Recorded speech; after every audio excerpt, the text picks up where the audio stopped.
என்னக்கா போனது வந்துட்ட?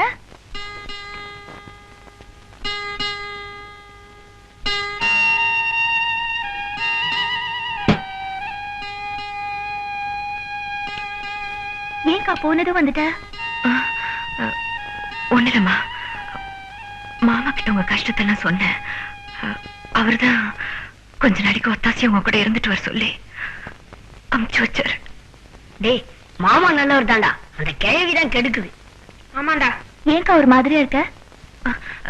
ஒண்ணு இல்லடா, பஸ்ல வந்தல்ல, அது ஒரு மாதிரியா இருக்கு.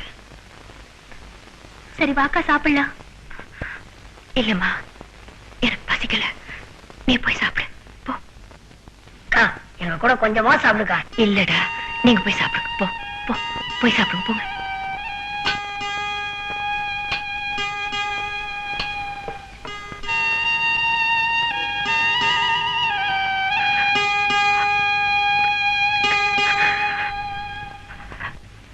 இவ போயிட்டா என்னால குடும்பம் நடத்த முடியாதா? நான் கேட்டரிங் படிச்சவன், சமையல் கலையில பட்டம் வாங்கினவன். என்னடா இது என்ன சாப்பாடா? இது இதுக்கு என்ன? உப்பு இல்ல, ஒண்ணு இல்ல, மண்ணு மாதிரி இருக்கு. இதுவே அண்ணி சமைச்சது எவ்வளவு நல்லா இருக்கும். அண்ணி, பெரிய அண்ணி, அவளை பத்தி பேச அப்படியே இடிச்சு போடுவேன். ஒழுங்கா சாப்பிட்டுட்டு ஸ்கூலுக்கு கிளம்புங்க. நாங்க ஸ்கூலுக்கு போக மாட்டோம். ஏன்? இவ்வளவு நாள் அண்ணி அவளுக்கு நல்லா பாடம் சொல்லி தந்தாங்க, நீங்க தான் அவங்களை அடிச்சு வரட்டிட்டீங்களா? ஓஹோ, அண்ணி மேல பாசம் பொத்துக்கிட்டு வந்துருச்சா? அவ இல்லனா ஸ்கூலுக்கு போக மாட்டீங்களா? ஸ்கூலுக்கு போல ஹெட் மாஸ்டர் கிட்ட சொல்லி தோலை உரிக்க வச்சிருவேன். உங்களுக்கு தான் எங்க ஸ்கூல் எங்க இருக்குன்னு தெரியாதே. ஸ்கூலே தெரியாது. எந்திரி, உனக்கு சோறே கிடையாது. அவ போன இடத்துக்கே போயிடு போ. அம்மா, என்னப்பா இந்த துணி யார் துவைச்சது? நான் தான் கண்ணு. உன் மூஞ்சி மாதிரி இருக்கு. ஏன் அவ துவைச்சிருந்தா நல்லா இருந்திருக்குமா? அதுல என்ன சந்தேகம்? என்னம்மா அது? என்ன கொழுப்பு இதுக்கு? சின்ன பசங்கிட்ட போய் அமுதா அந்த பிரீஃப்கேஸ் எடுத்துட்டு வா. அமுதாவா? ஐயோ, அவ இந்த வீட்டுக்கே சூனிய வச்சுட்டாடா.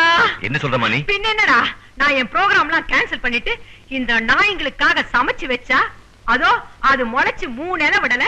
அது என்ன சொல்லு தெரியுமா? அவங்க அண்ணி சமைச்சாதான் நல்லா இருக்குமா, நான் சமைச்சது மண்ணு மாதிரி இருக்கான். இந்த பொட்ட ராஸ்கல் இவங்க அண்ணி இருந்தாதான் ஸ்கூலுக்கு போவாளாம், படிப்பாளாம். இது கெட்ட கேட்டுக்கு இவன் துணிகளை அவங்க அண்ணி தான் நல்லா தோச்சு கொடுப்பாளாம். ஏண்டா எதுக்கு எடுத்தாலும் அண்ணி அண்ணி அண்ணினா பெத்தவன் நான் எதுக்குடா இருக்கிறேன்? இதுகளுக்காக நான் சமைச்சது இல்ல, நல்லபடியா வளர்த்தது இல்ல, செலவு பண்ணது இல்ல. நன்றி கெட்ட நாய்ங்க.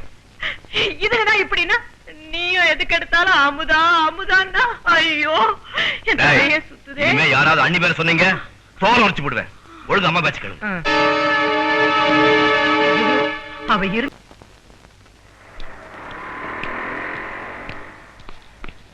ஏமாச்சா எங்க இருந்தாலும் அப்பாவை காணோம். எப்ப அமுதா அந்த வீட்டை விட்டு போச்சோ அப்பவே அவரும் போயிட்டாரு. இனிமே இந்த வீட்டு வாசப்படியே மிதிக்க மாட்டாராம். அம்மா இப்ப அவர் எங்க இருக்காரு? அதோட இருக்காரு பாருங்க. இருக்கிற பிரச்சனை போதாதுன்னு இவரு வேற. மாப்பிள்ள, நான் சொல்றேன்னு கோச்சுக்கிறாதீங்க. அமுதா இல்லாம இந்த வீடே வெறிச்சோன்னு இருக்கு.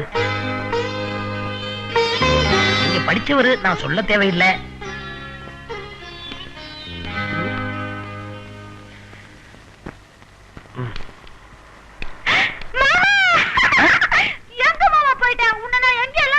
அது கிடக்கட்ட, இந்த பாறை காய்ச்சி சொல்லு. இது அப்புறம் காய்ச்சிக்கலாம், வா போலாம். எங்க? நீ அன்னைக்கு சொல்லி கொடுத்தே அம்மா அப்பா விளையாட்டு, அது விளையாட போலாம். அது எனக்கு ரொம்ப பிடிச்சிருக்கு, வாடா. அது அடிக்கடி விளையாட கூடாது, உடம்பு கெட்டு போகும். உடம்பெல்லாம் ஒண்ணு கெட்டு போகாது. கீழே எல்லாம் ஆளுங்க இருக்காங்க, நம்ம மொட்டை மாடிக்கு போய் விளையாடலாமா? வா போலாம். கையெடு. காலையில இருந்து எத்தனை குளிக்கிறது? மனுஷன் நினைச்ச மாதிரி நினைச்சு. வாடா போலாம். வாடா. ஐயோ மாமா, ஐயோ உடனே யாரும் காப்பாத்துங்க. ஐயோ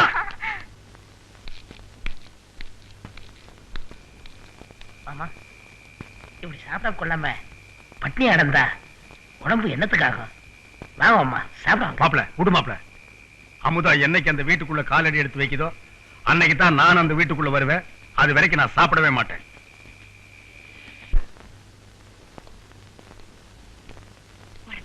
எஸ் வணக்கம். Please sit down.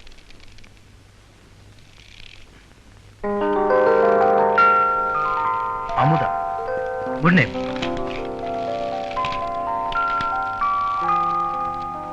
ஏற்கனவே வேலை பார்த்த மாதிரி தெரியுது.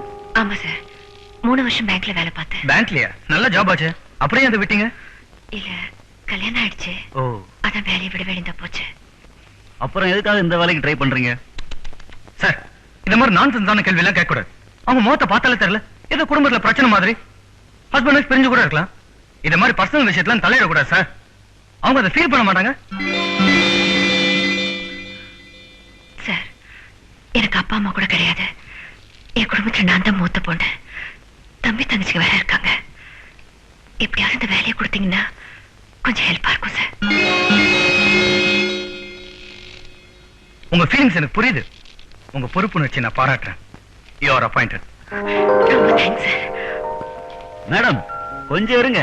ஏன் அதுக்குள்ள அவசரப்படுறீங்க? எங்க எம்டி எதுக்காக உங்களை இம்மீடியட்டா அப்பாயிண்ட் பண்ணாரு நீங்க புரிஞ்சுக்க வேண்டாமா? மேடம், உங்கள மாதிரி கல்யாணம் பண்ணவங்களுக்கு தான் குடும்பத்துல இருக்க ஒவ்வொருத்தர்கிட்டயும் யார்கிட்ட எப்படி எப்படி நடக்கணும், யார எப்படி எப்படி அரவணைச்சு போகணும் அப்படிங்கிற பக்குவம் தெரியும். இந்த கம்பெனில உங்களை அப்பாயிண்ட் பண்றோம்னு வைங்க, இந்த கம்பெனியும் உங்க குடும்பம். இன்னும் பல வீடியோக்களை காண சன் லைஃப் சேனலை சப்ஸ்கிரைப் பண்ணுங்க.